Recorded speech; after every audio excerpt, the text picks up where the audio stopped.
Alright guys, I tried to create an exhaustive testing of all the polyurethane primers, but frankly, the big three, the Badger, the Vallejo, and the Vallejo Mecha, they all work pretty good.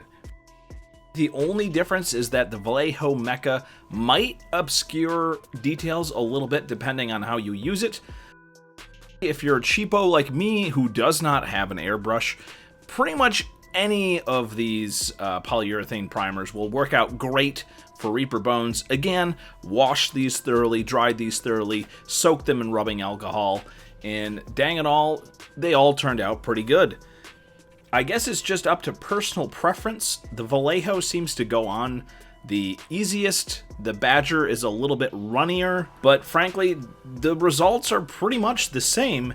Excellent durability, and that's exactly what you want from a primer on these Reaper Bones figures. I did allow these to dry the recommended amount of time. In fact, I let these dry a full 24 hours, just to be sure. I'm sure you could start painting them after a couple hours of being dry. In fact, the Vallejo Mecha specifically says if you paint it within an hour of doing the primer, then the paint and the primer will kind of bond and become this impervious shell around the miniature, which is pretty cool. I didn't really notice that it was that big of a difference, the Vallejo Primer Mecha directly on the bones versus the Vallejo Mecha 1 hour rest and then you paint on with regular Mecha paint. There was not a noticeable difference in durability. Also, the Mecha has a very glossy shine to it, so there might have been a tiny loss of detail, but after comparing the three figures, I mean, it's really nothing significant. I wish I had a clear winner here, but frankly, you would probably be happy with any of these three polyurethane primers.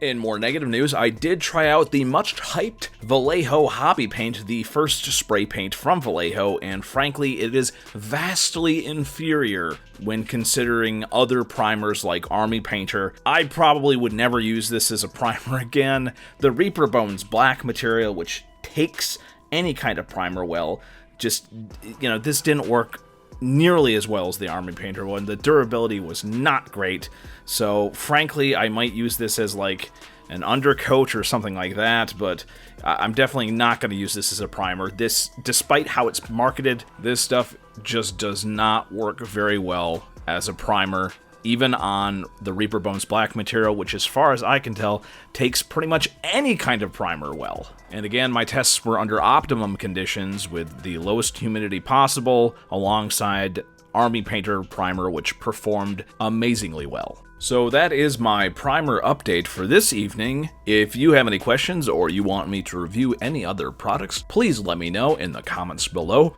If you found this video helpful, please click like, please leave a nice comment, and please subscribe. Thank you!